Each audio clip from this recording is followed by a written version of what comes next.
yang Allah wajibkan kepada kita. Ya, sekali lagi, ikhtiar itu adalah kewajiban yang Allah berikan kepada kita. Jadi jangan sampai kita dalam menjalankan agama, dalam menapaki nilai-nilai syariat ini menyampingkan kewajiban yang Allah berikan kepada kita. Kewajiban kita ini ikhtiar terhadap apapun yang terjadi dalam diri kita, bab menerima. Kalau kita misalkan secara ekonomi lagi diberikan kesulitan, kemudian kita mencari untuk tambahan rezeki, gitu kan? Itu namanya ikhtiar kita untuk mencukupi. Bab qabd dan bab basat, bab menerima itu bukan pada apa itu namanya kacamata nampak, tapi pada kacamata. Dan itu pun bagian dari perintah Allah kepada kita. Saya ulangi lagi, ikhtiar itu kewajiban.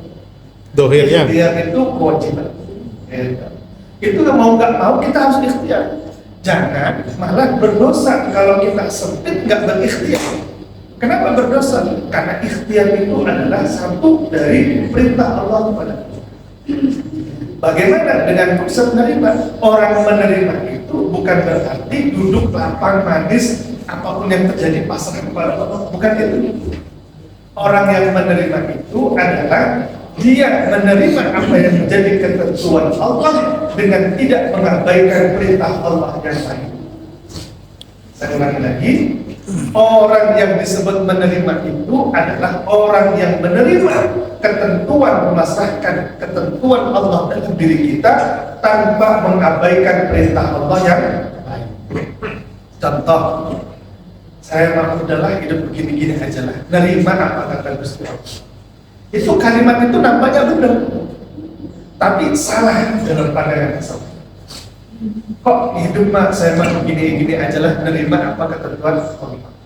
Kok hidup begini-begini saja? Gak boleh hidup begini-begini saja. Itu namanya tawakal tanpa ikhtiar. Dan itu bukan tawakal namanya. Tawakal itu adalah ba'dal ikhtiar.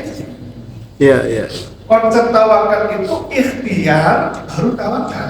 Bukan tawakalnya didahulukan, ikhtiarnya di belakang. Itu bukan konsep agama kita. Gitu. Saya berikan contoh begini. Nabi ketika berperang, seandainya Nabi itu terima apa ketentuan Allah, nggak punya daya apa-apa itu, Nabi nggak perlu pakai baju perang mestinya. Karena pada saat itu baju perang juga mahal. Tapi Nabi mengupayakan pada saat perang menggunakan baju perang. Untuk apa? Untuk melindungi diri. Nah, kalau kita ngomong sudahlah mati mah, ya Gusti Allah nggak pakai baju perang juga, wayanya mati mah. Tapi Nabi kan nggak memberikan contoh itu. Nabi tetap pakai baju. Artinya ikhtiarnya itu kewajiban Allah kepada kita dipenuhi, menerima ketentuan Allah mati ataukah tidak, itu namanya menerima ridho terhadap ketetapan Allah. Ini yang sering saya katakan, orang yang belajar ini agak kurang kurang baik itu dalam menyikapi pandangan beragama ini. Saya pernah ketemu dengan kawan saya, Islamnya agak kuat lah gitu, agak kalau saya boleh katakan agak keras lah. Jadi punya anak panas.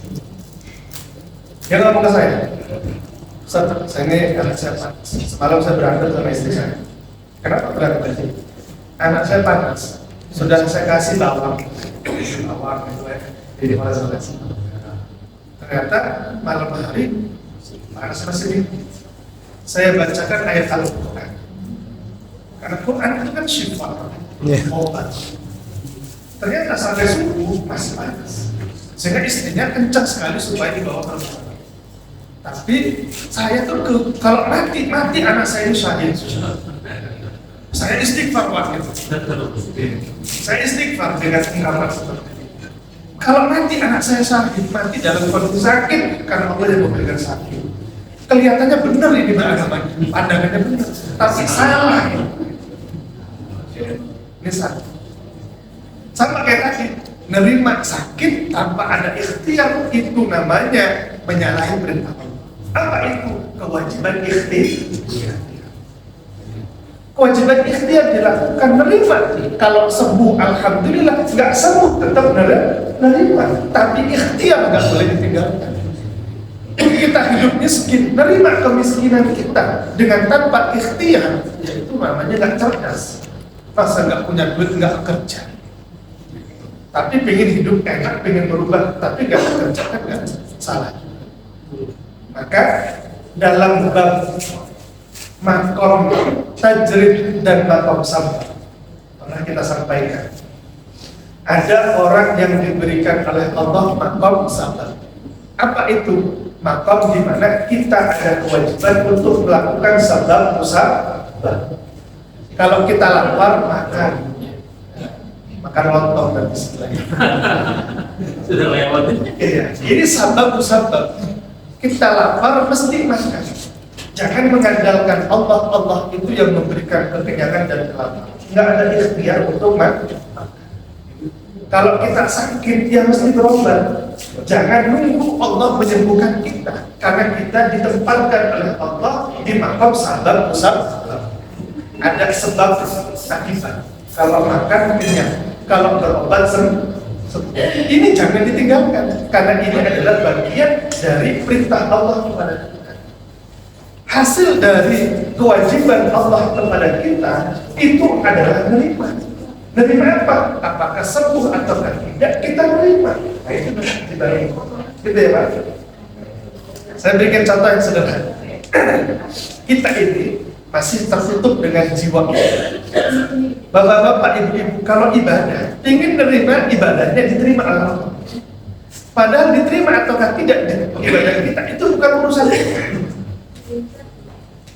Apa ada dalam Al-Quran bahwa ibadah kita itu kewajiban kita adalah diterima oleh Allah? Saya nggak nemukan itu. Gagal semua nanti.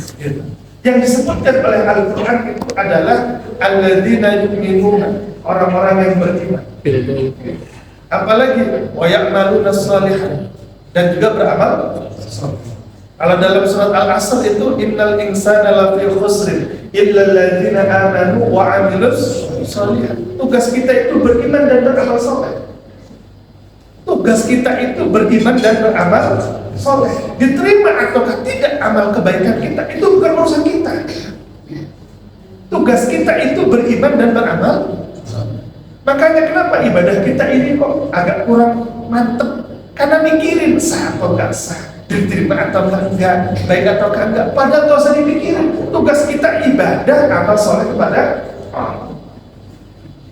Sama. Kita ini ketika diberikan kesempitan ke ini, tugas kita itu ikhtiar. Tugas kita ikhtiar. Jangan kemudian menerima tapi mengabaikan ikhtiar.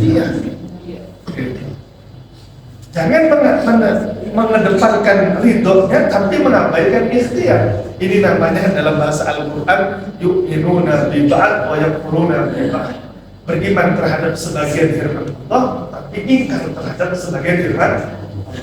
Firman Allahnya mewajibkan kita berikhtiar. Firman sebagian yang lagi mengajarkan untuk menerima terhadap ketentuan Allah. Jangan dipisah-pisah gitu. Nerima tapi tidak ikhtiar. Kan ini tidak tepat dalam pemahaman. Jadi sekali lagi saya ingin menyampaikan, ikhtiar itu adalah kewajiban. Nerima itu adalah kewajiban. Maka jangan dibuang salah satu. Harus diamalkan kedua-duanya. Ikhtiarnya dijalankan, nerimanya kita dilaksanakan. Baru ini hamba Allah yang baik. Gitu ya Pak? Jadi kalau kita kena penyakit, berobat. Saya pernah baca Syekh Abdul Qadir Al-Jilani itu dalam kitabnya Futhul Ghaib, beliau mengatakan orang yang sakit seyogianya ia bertanya kepada orang yang ahli di bidang penyakit itu. Kemudian wayamal, kemudian mengamalkan apa yang dikatakan oleh seorang yang ahli di bidang itu. Setelah itu, apa katanya? Setelah bertanya, mengamalkan, ngikutin resepnya lah, kira-kira gitu bahasanya. Yang ketiga adalah berdoa kepada Allah. Dan yang keempat adalah berserah diri kepada Allah.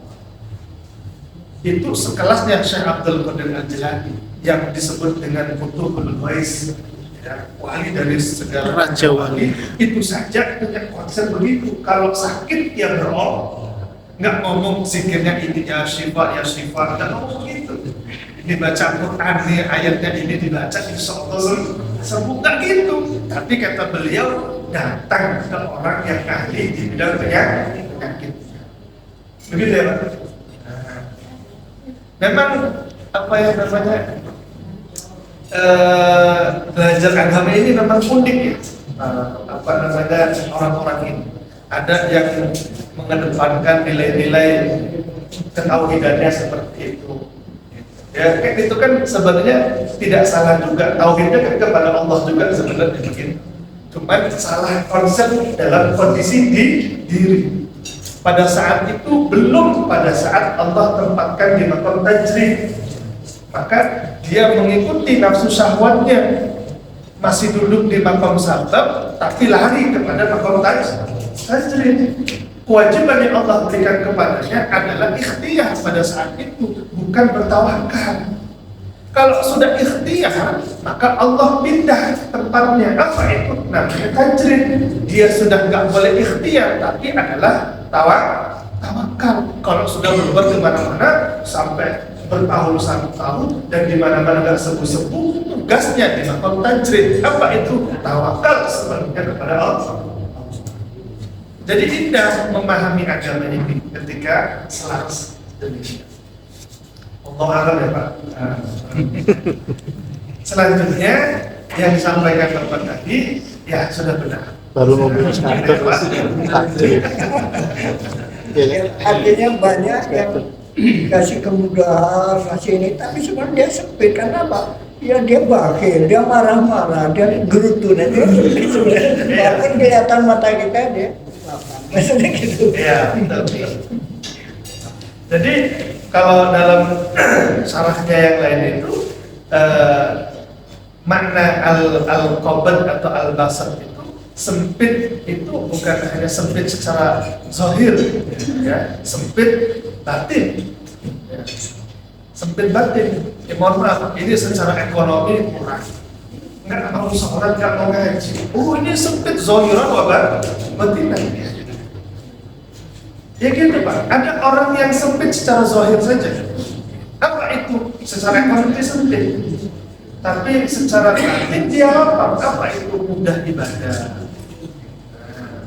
Maka dua-duanya harus kita miliki. Kalau lapang itu, lapangnya harus zahiran wa batinan. Lapangnya secara zahir, yakni secara ekonomi. Lapangnya juga secara batin. Ibadah itu mudah, enteng rasanya. Sempit juga ada dua, ada sempit secara zahir. Kalau kita ya sekarang ini ya mungkin ekonomi lah ya, kesehatan itu sempit secara zahir. Ada sempit secara batin. Kalau mau ngaji berat benar, mau tahajud abot, mau sedekah mikir-mikir, itu namanya sempit secara batin. Ada orang miskin di kampung itu punya tradisi kalau Jumat pasti ngantong duit di kantong. Setiap Jumat wajib itu punya tradisi kantong di kantong. Kenapa? Bakal sedekah setiap Jumat. Itu secara ekonomi sempit, secara batin basah lapang. Buktinya adalah mudah untuk bersedekah. Ya, mudah-mudahan ya kita dilapangkan kelahiran Allah. Amin. Cukup ya Pak. Enak juga kelompok dari Pak. Masya Allah, alhamdulillah jazakallahu khair sekali telah memberikan kajian pada pagi hari ini. Saya pribadi saya ambil garis bawah bahwasanya istiqomah dalam taatan kepada Allah supaya syukur ya. Istiqomah itu pada saja karena awalnya namanya istirahat. Baik, Bapak Ibu rahimahullah, ini Ustaz dengan doa. A'udzubillahi minasyaitonir rajim. Bismillahirrahmanirrahim. Allahumma ya Allah ya hayy ya qayyum ya dzal jalali wal ikram ya Hannan ya Rahman. Allahumma shalli ala sayyidina wa ala ali sayyidina Muhammad اللهم اغفر لنا ذنوبنا ولوالدينا ولاساتذتنا ولقرابتنا ولمشايخنا ولجميع المسلمين والمسلمات والمؤمنين والمؤمنات انك على كل شيء قدير. اللهم اغفر لنا فانك خير الغافرين. اللهم اهدنا فانك خير الهادين. اللهم انصرنا يا الله فانك خير الناصرين. اللهم ارزقنا فانك خير الرازقين. اللهم افتح لنا يا الله فانك خير الفاتحين. افتح لنا فتوح العارفين. افتح لنا يا الله فتوح العارفين. وارحمنا وارحمنا وارحمنا برحمتك يا ارحم الراحمين. ربنا اتنا في الدنيا حسنه وفي الاخره حسنه وقنا عذاب النار. وصلى الله على سيدنا محمد نبي امنا وعلى اله وصحبه وبارك وسلم بفضلك سبحانك ربك رب العزه عما يصفون وسلام على المرسلين والحمد لله رب العالمين. السلام عليكم ورحمه الله وبركاته. Waalaikumsalam warahmatullahi wabarakatuh. Bapak Ibu rahimahullah. Mari tabung kita